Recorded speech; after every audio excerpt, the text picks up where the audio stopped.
हरे कृष्णा। अभी हम उपदेशामृत के जो बाकी के 3 श्लोक हैं लास्ट वाले, वो पढ़ेंगे हम। तो हमने 8 तक कर लिए थे, और वो 9वें श्लोक में 9वां, 10वां और 11वां, इन तीनों श्लोकों में बेसिकली राधा रानी की महिमा बताई जा रही है कि राधा रानी की कृपा से ही भगवान मिलते हैं। और जो गुरुदेव हैं वो उन्हीं के प्रतिनिधि होते हैं, इसलिए गुरु की कृपा के बिना भगवान नहीं मिलते। और चैतन्य चरितमृत में ये बताया जा रहा है कि पथ प्रदर्शक गुरु, शिक्षा गुरु और दीक्षा गुरु, इन तीनों का सम्मान बराबर करना चाहिए। तो अपराध लगता है, और हमसे ये गलती होती है तो उसके कारण समस्याएं आती हैं। तो नहीं तो 1 इंच भी हम आगे नहीं बढ़ सकते भक्ति में। तो सब बाह्य बाह्य बढ़ जाएंगे, लेकिन अंदर से वो ज्ञान, विरक्ति और वो रियलाइजेशन नहीं आएंगी। तो यहाँ पर तुलना कर रहे हैं, देखो हमारे शास्त्र कितने हैं कि, और वैकुंठ अपने आप में कितना बड़ा मतलब भगवान का धाम है, लेकिन वहां पर भी फर्क है। इसको बोलते हैं फिलोसफी को अचिंत्य भेदा भेद। और वैकुंठ में और गोलोक वृंदावन में क्या फर्क है? कोई फर्क नहीं है, लेकिन फर्क है। अब कहाँ प्रहलाद महाराज और नारद मुनि में कोई कम भक्त हैं? वो तो राधा, लेकिन फिर भी फर्क कर रहे हैं। राधा रानी टॉप मोस्ट बता रहे हैं। गोपियां हैं, सब भगवान की भक्ति में समर्पित है, लेकिन फिर भी फर्क है। तो भेद भी है और अभेद भी है, ये हमारा सिद्धांत दिया चैतन्य महाप्रभु ने। हमारे आचार्य गौड़िया वैष्णव भी ऐसी बातें कर सकते हैं कि वैकुंठ से परे मथुरा है, मथुरा से ऊपर वृंदावन है, वृंदावन से ऊपर गोवर्धन है, गोवर्धन से ऊपर राधा कुंड है। ऐसी बात बाकी ब्रह्मांड में कहीं नहीं मिलेंगी आपको। ये केवल गौड़िया वैष्णवों की वो है, गौड़िया वैष्णवों की ये महानता है। चैतन्य महाप्रभु आए हैं इसमें, तो भेद है भी नहीं भी है, रस की दृष्टि से भेद है। तो इसमें बताया जा रहा है वैकुंठा जनितो वरा मधुपरी तत्रापि वैकुंठात, वैकुंठ से भी ज्यादा, वैकुंठात से, वैकुंठ से ज्यादा क्या है? जनितो वरा, श्रेष्ठ, वर माने श्रेष्ठ, मधुपरी माने मथुरा, मथुरा वैकुंठ से ज्यादा श्रेष्ठ है। जनितो मतलब क्योंकि वहां भगवान ने जन्म लिया। जनितो चैतन्य, सॉरी, कृष्णा ने जन्म लिया मथुरा में, इसलिए मथुरा की महिमा बढ़ गई। लेकिन मथुरा से ज्यादा तत्रापि रास उत्सवात, रास उत्सवात वृंदा अरण्यम, जो वृंदावन है, वृंदावन, वृंदारण्यम मतलब वृंदा का जो वृंदा देवी है वहां पे, उनका जंगल है, वृंदावन बोलते हैं उसको। वहां पे भगवान ने रास किया, रास का उत्सव किया। रास उत्सवात के कारण वो और श्रेष्ठ हो गया मथुरा से ज्यादा। और उसके बाद उदार पानी रमनाथ तत्रापि गोवर्धना, लेकिन गोवर्धन तो वृंदावन से भी ज्यादा श्रेष्ठ है। तत्रापि, उससे भी ज्यादा, तत्र अपि उदार पानी, उदार पानी कौन है? कृष्ण। रमनाथ, वहां पे तो भगवान रमन ही करते हैं। इतनी, वहां पे तो इतनी सारी लीलाएं हुई हैं भगवान की, गुह्यतम लीलाएं सारी, वो कहाँ पर है? गोवर्धन, गोवर्धन में, इसलिए उसकी महिमा और भी ज्यादा है। और राधा कुंडम इहा पी गोकुलपते, लेकिन जो राधा कुंड है वो गोवर्धन से ज्यादा महान है। राधा कुंडम इहापि गोकुल पते, क्योंकि जो गोकुल के पति हैं कृष्ण, प्रेम अमृत आप लवनात् कुरियात अस्य विराजतो गिरि तटे सेवम विवेकी ना कहा। ये राधा कुंड कहाँ पर है? ये गिरि तटे, गोवर्धन के तट में है, नीचे। और वहां पर कौन विराजते हैं? स्वयं गोकुल पति ही नहीं विराजते, तो इसके लिए आया है ये राधा कुंड यहाँ पे विराजमान है। और भगवान ने इसको भर दिया है, गोकुल पते प्रेम अमृत with the nectar of divine love आप लवनाथ, because of being over flooded. प्रेम से भरा हुआ है राधा कुंड, राधा कृष्ण के प्रेम से, इसलिए राधा कुंड की महिमा ज्यादा है।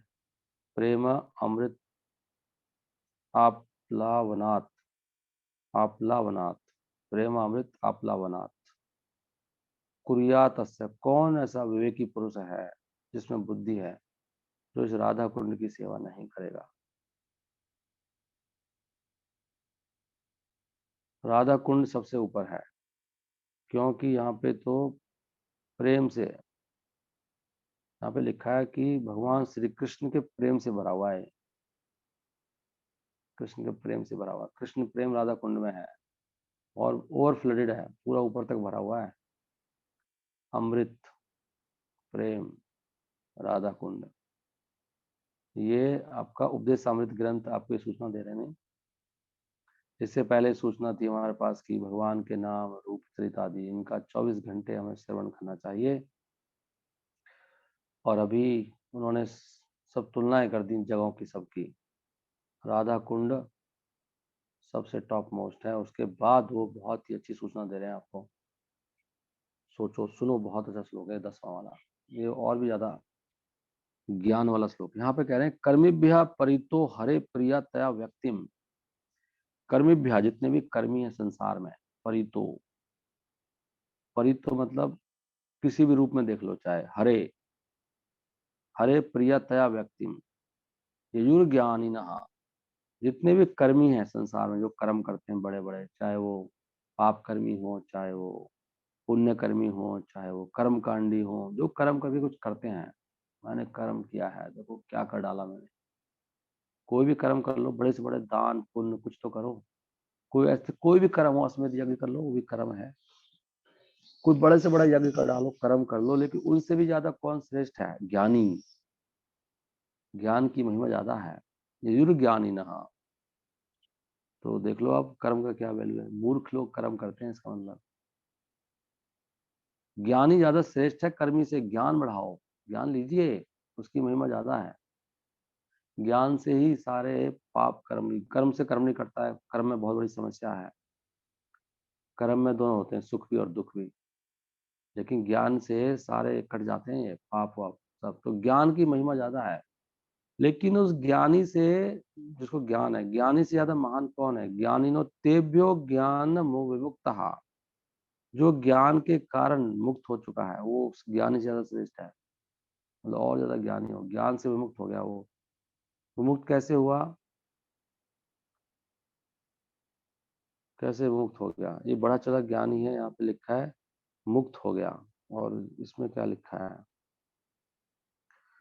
who are advanced in knowledge and one who is practically liberated by virtue of his knowledge, वो थोड़ा मतलब भगवान की भक्ति में लग गया, ऐसा ज्ञानी की बात करें। ज्ञानी है और थोड़ा ये ज्ञान जब इसको और ज्यादा बढ़ गया ज्ञान, तो भक्ति तक पहुंचा के, ऐसा जो मुक्त हो चुका है, ब्रह्म के स्तर पे आ चुका है, वो व्यक्ति ज्यादा श्रेष्ठ है। और भक्ति में भी मे टेक ना, ज्ञान ज्ञान न मुक्ति, मतलब ज्ञान के अलग लेवल हो गया, समझ लो आप, थोड़ा पूरा ही ज्ञानी हो गया वो। समझ में आ गया, संसार संसार से कोई रिलेशनशिप नहीं, अपने आप को शरीर नहीं मानता है, मैं आत्मा हूँ, मैं ब्रह्म हूँ, ऐसा व्यक्ति श्रेष्ठ है सिंपल ज्ञानी से। लेकिन आगे क्या हुआ, जिसने, तो फिर उसके बाद इसमें थोड़ा ज्ञान को और भक्ति को मिला रहे हैं, दोनों को, ज्ञानी भी है और थोड़ा भक्ति भी है, ये श्रेष्ठ है। लेकिन इनसे भी ज्यादा श्रेष्ठ कौन है? इनसे वो श्रेष्ठ हुआ है जिसको कृष्ण प्रेम मिल गया है। तो कर्मी हो गए, एक ज्ञानी हुआ, दूसरा और भक्त हो गया, भक्त और ज्ञानी, और चौथा भी आगे इसको प्रेम मिल गया, वो श्रेष्ठ है। जिनको कृष्ण प्रेम मिल चुका है वो श्रेष्ठ है। तेभो ज्ञान विमुक्तः भक्ति परमः प्रेमाइका निष्ठास्ततः, जिसको प्रेम मिल गया, भक्ति इसने, जिसने केवल भक्ति करता है और भक्ति उसका गोल है, और सब उसको समझ में आ चुका है भगवान की भक्ति के कारण, फिर उसको, उसने बिल्कुल अहत की भक्ति करने की, अनन्य भक्ति की, और भगवान का प्रेम मिल गया, वो श्रेष्ठ है सबसे ज्यादा। को ऐसे भी तरह के व्यक्ति से, ज्ञानी हो, योगी हो, ध्यानी हो, सबसे श्रेष्ठ कौन? लेकिन तेभ्यो ता पशुपाल पंकज दृशः, लेकिन जिनको प्रेम, कृष्ण प्रेम मिल चुका है, इनसे श्रेष्ठ कौन है? ये जो पशु पालती हैं, मतलब ग्वालिना, जो ग्वालिन है, गोपियां, मतलब पशुपाल पंकज, इसलिए जो गाय, गाय का बड़ा महत्व महत्व देख रहे हैं आप, क्या पशुपाल लिखा है, पशुपाल पंकज। पशुपाल पंकज क्यों लिखा है? पंकज दृश्य, हाँ। Gopi cowherd boy, the cowherd boy, gopis who are, okay. मैंने थोड़ा सा गलत कर दिया उसका मतलब। पशुपाल पंकज लिखा है कृष्ण के लिए, नहीं शायद। हाँ, वो ग्वाला है ना जो कृष्णा पशु पालता है, जो ग्वाला, जो उनकी वो है, जो उन पे आशीष रहती हैं। तेभ्यो ता पशुपाल पंकज दृश्य, तेभ्यो, जो उनके आश्रित हैं, उस ग्वाले के आश्रित कौन है? गोपियां, वो उनसे श्रेष्ठ हैं सारे कृष्ण प्रेमियों से। तो गोपियों की स्थिति, हमको प्रेमी मिल जाएगा हमसे ऊपर ही रहने वाली है, उनकी स्थिति बहुत ऊंची है, तो फर्क है। लेकिन उनसे भी श्रेष्ठ कौन है? तेभ्यो अपीसा राधिका, साफ साफ लिखा है, राधिका सबसे श्रेष्ठ है, श्रीमती राधा रानी। प्रेष्ठा तदवत इयम तदिया सरसी तम न आश्रित का कृति, लेकिन और राधा रानी को भी बहुत प्रिय कौन है? ये सरसी, ये झील जो है, लेक है, कुंड जो है, तदिया सरसी धाम, तदवत, वो राधा कुंड राधा जैसा ही है, तदवत है वो। हम्म। तदिया कहाँ है बढ़िए? अपी राधिका प्रेष्ठा तदवत, सिमिलरली, ये रहा तदवत, बिल्कुल ऐसा ही है वो वो राधा रानी समझो उसको, कुंड को। प्रेष्ठा बहुत प्रिय है राधा रानी को। तो कौन उसका आश्रय नहीं लेगा? कृति, कोई भाग्यशाली व्यक्ति ही राधा कुंड का आश्रय लेगा, ये कह रहे हैं। ताम न आश्रित कहा कृति, कौन ऐसा भाग्यशाली व्यक्ति है जो राधा कुंड का आश्रय ग्रहण नहीं करेगा? प्रेष्ठा तद्वत अम तदिया सरसी ताम। सो ये बहुत ही अच्छा श्लोक है, जिसमें ब्रह्मांड के सभी तरह के लोगों का वर्णन आ गया। कर्मियों का आ गया, कर्मकांडियों का, पुण्य करने वालों का, ज्ञानी का, ज्ञानी भक्त का आ गया, फिर जिसको प्रेम मिल गया भक्त का आ गया, पूरा शुद्ध भक्त का। और गोपियां ऊपर आ गई, आप मुक्त भी हो जाएंगे तब भी गोपियां ऊपर रहेंगी आपसे। और राधा रानी फिर सबसे श्रेष्ठ है, वो तो कृष्ण ही है, राधा रानी। ये बहुत सुंदर, आप पढ़ेंगे तो इसमें प्रभुपाद जी ने बहुत सुंदर तात्पर्य लिखा है कि किस तरह से लोग, मूर्ख लोग कर्म में लगे रहते हैं। हम्म। और वह कहते हैं सुअर, देखिए यहाँ मिल गया, सुअर और कुत्ते की तरह दिन रात मेहनत करते हैं। आप देख लो ये क्या लिख रहे हैं प्रभुपाद जी। हम लोग जो, जिनके पास टाइम नहीं है भक्ति करने का, देखो यहाँ पे पढ़ो, must least to work hard like dogs and hogs. तो ये कोई अच्छी बात नहीं है, मैं नौकरी गया था, मैं ये कर रहा था। आचार्य कह रहे हैं कुत्ता सुअर है क्या, सारा दिन गधे की तरह काम करता रहता है, सुअर की तरह। मना कर रहे हैं, are actually mad, they are actually mad, पागल लोग हैं ये सब। औरों को भी लगाना चाहते हैं, आप भी ऐसे हो जाओ हमारे जैसे। दे simply perform all kinds of activities simply for sense gratification. अपने आप में सारा वर्क ही ये सब उल्टा पुल्टा है, सारा संसार में गंदा काम हो रहा है। तो समझना चाहिए, धीरे धीरे बाहर आना चाहिए। कब तक करोगे ये काम? क्योंकि कर्मियों की क्या दशा है, कर्मी भी कर्मी है, इसलिए हमें ज्ञान नहीं है। देखो हमें कुछ ज्ञान नहीं है शास्त्रों का, कि कर्मी है ना हम लोग। तो कर्म छोड़ेंगे तो ज्ञान होगा। ज्ञानी कर्म नहीं करता, पता है ज्ञानी का मुख्य लक्षण क्या है? नैस कर्म बोलते हैं ज्ञानी को, नैस कर्म, काम ही नहीं करता ज्ञानी। मैं पागल, काम क्यों करूंगा मैं? ज्ञान की, वो ज्ञान की शक्ति से सब कुछ प्राप्त कर लेता है, नहीं? भगवान अरेंजमेंट कर देते हैं ज्ञानी का। देखिए ज्ञानी से ऊपर भक्त है, जो भगवान तक पहुंच चुका है। तो हम तो इतने भाग्यशाली हैं, हमें भक्ति मिल चुकी है। हमें इसमें लग जाना चाहिए, अभी ये अंडरस्टैंडिंग होना चाहिए। कितना पीछे हैं हम लोग, सोचो। यहाँ पे लिखा नूनम प्रमत्त क्रूते विकर्मा, नूनम मन सोचते हो, नूनम बिल्कुल वास्तव में प्रमत्त, पागल है ये, दिन रात काम करते रहते हैं जो। प्रमत्त क्रूते विकर्मा, और वो काम नहीं है, वो पाप काम है वो। क्यों करते हैं? यद इंद्रिया प्रीतिया प्रणोति, इंद्रिय से बड़ी प्रीति है इंद्रियों के सुखों से, इसलिए काम करते हैं। सुख कैसे पाएंगे? गाड़ी चाहिए, बंगला चाहिए, कोठी चाहिए, क्या क्या नहीं चाहिए, भक्ति का सुख नहीं चाहिए, उसे तृप्त नहीं होते। मूर्ख है, इसलिए कर्मी लोग मूर्ख होते हैं, उनको ये पता नहीं सुख तो, सुखी तो होता नहीं है इन चीजों से, उनको अकल नहीं है। ज्ञानी को इतनी अकल है, ज्ञान है ना उसको। पागल लोग हैं ये, लगे पड़े हैं। ज्ञानी को इतनी अकल है, ज्ञान है ना उसको।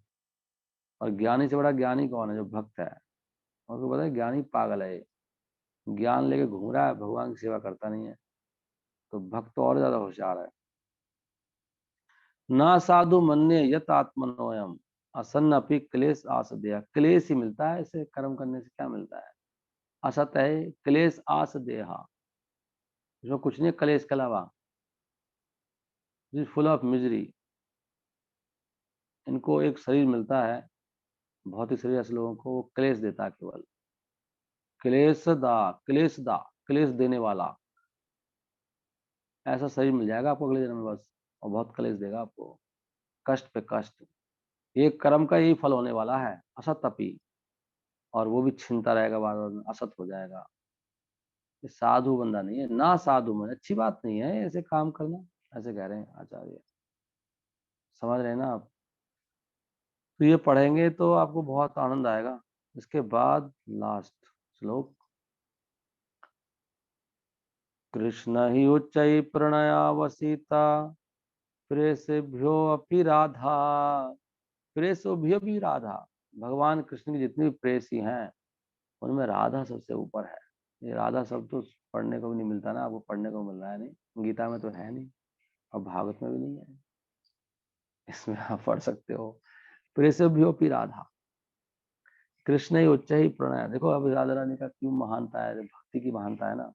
भक्त इतना भगवान का इतना प्रिय बन जाता है। देखो राधा रानी की भक्ति कितनी ऊंची है।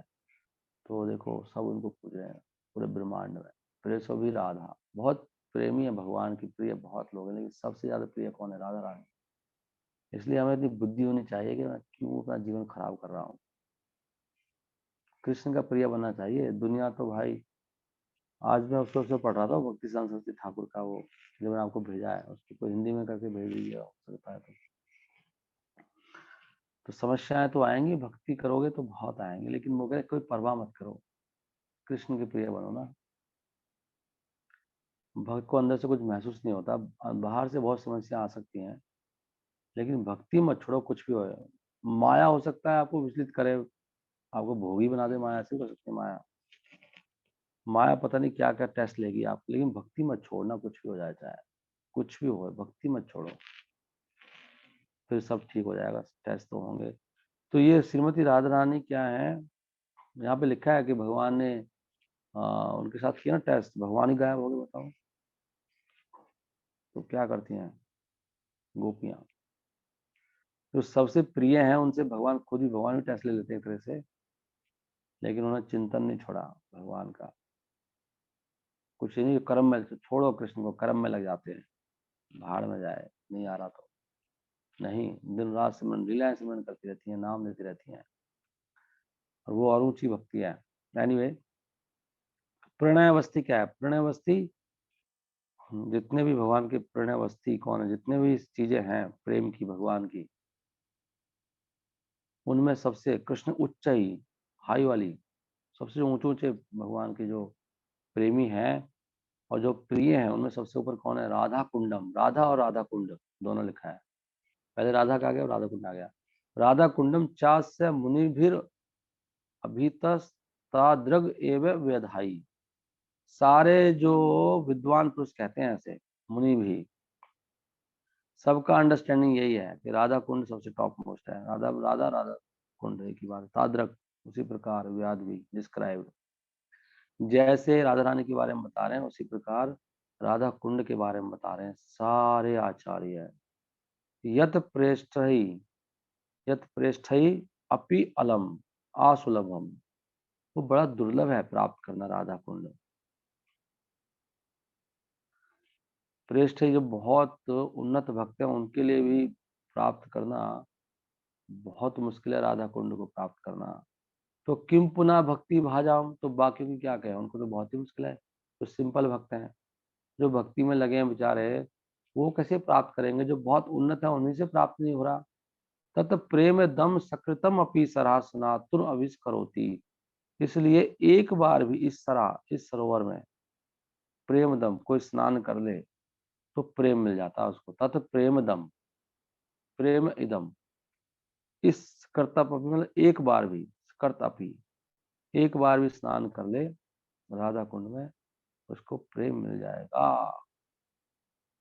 लेकिन उससे पहले और भी चीजें हैं। अभी हमें जंप नहीं मार सकते, लोग कुछ नहीं करेंगे, साधना नहीं करेंगे, माला नहीं करेंगे, किसी कहना नहीं मारेंगे, बस राधा कुंड में स्नान करके आ जाएंगे, लेकिन तो इसको और अपराध लग जाएगा, प्रेम तो मिलेगा नहीं और मारा मारा जाएगा। जो छोटा बच्चा है ना, वो कहना मानेगा नहीं, सीधा आग पे पहुंच जाएगा। कैसे पहुंच जाएगा? जल जाएगा ना, राधा कुंडी जला के रख देगा आपको। अपराध भी तो हैं। तो उससे पहले हमें 1 2 3 4 5 सब सीखना होगा ना। फर्स्ट स्टेप क्या है? गुरुपाद आश्रय। किसी भक्त का आश्रय लेना चाहिए। लोग सोचते हैं नहीं राधा कुंड पे जाके पढ़ेंगे, ये तो पढ़ लिया, तो इससे पहले तो पहला श्लोक भी था ना उदयसामृत का, सेकंड श्लोक भी था, थर्ड भी था, वो क्या करेगा? वो नहीं करोगे? लोग कहते प्रभु यहाँ लिखा है स्नान करने, क्यों मना कर रहे हो? लिखा तो है। हाँ ये तो लिखा है, लेकिन पहले भी तो लिखा है सेकंड श्लोक, अत्याहार प्रियासह प्रजल्पहा, वो नहीं लिखा। उसके बाद यहाँ पे आना। पहले वो 8 11 मतलब कितने श्लोक हैं, 9 श्लोक करके आओ, 8 श्लोक, फिर 9 में 10 में 11 पे आना। ये समझ आनी चाहिए हमको। हम तो मथुरा जा रहे हैं, मथुरा सबसे श्रेष्ठ है, लिखा है इसमें। प्रभु जी मथुरा में, हम फोन नहीं उठा रहे आपका, वहीं जाके बताएंगे, रोक लेगा नहीं। ऐसे वो सोचते ना हम लोग, मूर्खों, पहले पहले वो तो करो। पहले श्लोक का क्या, हम तो जाने के लायक है, समझे मैं मथुरा कैसे जा सकता हूँ? मैं वृंदावन जाने के लायक हूँ? मतलब आप किसी की जाके गोदी में बैठ जाओगे, गुरु जी बैठे तो जाके उछल के भाग के, और गुरु जी गुरु जी गुरु जी लिपट जाओगे तो जाते ही। अरे नहीं, पहले इस लायक तो बनो गुरु जी के पास तक जाने के। ऐसे ही पहले वृंदावन के लायक तो बनो। हम कैसे वृंदावन जा सकते हैं? इतनी पवित्र भूमि में हम पैर कैसे रख सकते हैं वहां पर अपना जाके? तो इसलिए किसी की कृपा से जाना चाहिए, पूछ के, नहीं तो और अपराध लग जाता है। इसलिए कितनी बार वृंदावन में कुछ मिला, हमें कुछ नहीं मिला, कुछ भी नहीं मिलता। तो जी वृंदावन ले चले करो, एक बार महीने में एक कुछ तो करो।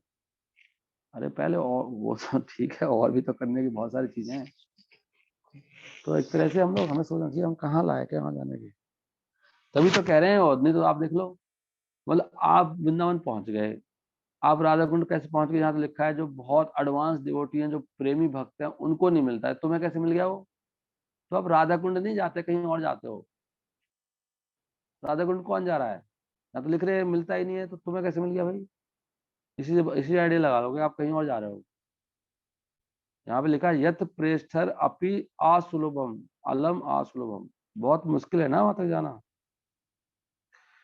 जो प्रेमी भक्त हैं भगवान के, बहुत उन्नत भक्त हैं, उनको भी ये दुर्लभ है, तो बाकियों की क्या बात कहें? तो मैं कैसे पहुंच गया राधा कुंड, गाड़ी पकड़ के 2 घंटे में ही मैं स्नान करके आ गया? तो राधा कुंड में नहीं गया, कहीं और स्नान करके आ गया तू। इसलिए उन्होंने कहा था कि राधा कुंड में नहीं रहे, नरक कुंड में रह रहे हैं। भक्ति सिद्धांत महाराज ने कहा कि ये जो राधा कुंड में रह रहे हैं, राधा कुंड में, नरक कुंड में रह रहे हैं। क्योंकि अगर आपके पहले जो 9 श्लोक हैं, 8 श्लोक हैं, उनको नहीं करोगे, यहाँ पहुंच जाओगे, तो राधा कुंड आपके लिए नरक कुंड बन जाएगा। समझ में आ रहा किसी को? वही वृंदावन आपके लिए नरक कुंड, वृंदावन में जाके ही भोग करोगे, और वही भोगी नरक कुंड बन जाएगा वृंदावन आपके लिए। जाओ वृंदावन, आप जाओ, वहां पे लव स्टोरी चलेंगी बस आपकी। वृंदावन रम्य स्थान यही होता है। वहां पे लोग वो लस्सी पीते हैं, इधर उधर घूमते हैं, और सब चलता है, और अपराध करके आते हैं, फिर वो वहाँ पे कर्म हम कांडी बन जाते हैं सब लोग। तो अपराधों के कारण भोग बढ़ता है, भोग वासना। अपराध का एक ही फल है, भोग वासना बढ़ती है बहुत जोर से, और फिर वो भौतिक इच्छाएं बढ़ती हैं, और फिर किसी को बता नहीं सकते हैं, क्या करोगे? तो जो कहने में नहीं है ना, भक्त लोग जो ओबीडियंट नहीं है, उनकी दुर्गति हो जाती है। इसलिए ये सीखना चाहिए, सोचना चाहिए। यहाँ पे कह रहे हैं यत प्रेष्ठ अपि अलम असुलभम, उनको दुर्लभ है, मैं कैसे पहुंच गया वहां पर? You should understand. चीजें हैं, लेकिन इसलिए सबसे बड़ी चीज क्या है? सबसे बड़ी चीज है साधु संग, साधु के अंडर गाइडेंस में भक्ति करना। नहीं तो ऐसे ही आप माला घुमाते रहो, कुछ नहीं मिलेगा, करते रहो आप। ये बहुत बड़ी-बड़ी चीज़ें हैं ना। एक बार जो हरि नाम लेता है कैसे? वो महाप्रभु का वो साधु है। कौन? जो भक्ति गाइडेंस में ले रहा है, जो शुद्ध नाम ले रहा है, प्रॉपर दीन है, घास के तिनके से नीचे और समझ के कृष्ण नाम क्या है, कृष्ण और कृष्ण के नाम में कोई भेद नहीं है, उस व्यक्ति की बात हो रही है, इसको रियलाइज हो चुका है। वो वैष्णव है। हमने सोचा मैं भी वैष्णव हूँ। मैं कहाँ से वैष्णव हो गया? मैं तो इंडिपेंडेंट सांड हूँ एक तरह का, किसी का कहना नहीं मानता। हाँ, ऊपर से पाखंड भी करता हूँ कुछ, तिलक लगा के, माला पहन के। तो सांड और पाखंड दोनों हूँ मैं, सांड और पाखंडी। ये मैं पता नहीं मेरे मुंह से क्यों निकल रहा है, लेकिन मैं सत्य बोल रहा हूँ। आपको बुरा लग सकता है, ये सत्य है, बहुत बड़ा कड़ा सत्य है। अगर आप नहीं मानते तो आपको पता लग जाएगा कालांतर में, क्योंकि जो अपराध होते हैं ना उनके फल आते हैं, बाद में आते हैं वो। तो बीज है ना, बीज बीज तो बो रही है ना हमें, इसलिए पहले हमें सिस्टमेटिक करना चाहिए। अब आप गाड़ी में बैठ के, आपको ड्राइविंग करनी आती नहीं, आपने गाड़ी स्टार्ट कर दी और गियर लगा के शुरू हो गए, तो क्या हो, एक्सीडेंट हो जाएगा। ऐसे ही हमें स्टेप बाय स्टेप करना चाहिए। हमें कुछ ज्ञान नहीं है, कुछ पता नहीं है भक्ति कैसे करनी है, तो किसी का हाथ पकड़ के करना चाहिए ना, पूछ पूछ के। इसको समझो प्लीज, है ये बहुत ही इंपॉर्टेंट है। हरे कृष्णा कृष्णा कृष्णा हरे हरे, हरे राम राम राम हरे हरे। अलम का मतलब इसमें था एनफ। अपि अलम आश्रवम किम पुनर्भक्तिर्भाजम तद प्रेमदम सकृत अपि सरहा स्नातु। स्नातु मतलब स्नान करना। आविष करोति, आविष्कार हो जाएगा स्नान करने से, लेकिन स्नान करोगे तब ना। कुंडम चास्य मुनि भी अभिता ताद्रक। ताद्रक क्या है? उसी प्रकार एव व्याधि व्याधवी व्याधावी सॉरी व्यधावी व्यधाई सॉरी व्यधाई। व्यधाई मतलब इस प्रकार डिस्क्राइब होता है। Okay nice. सो आपने उपदेशामृत पूरा पढ़ लिया। Thank you very much. शिला प्रभुपाद की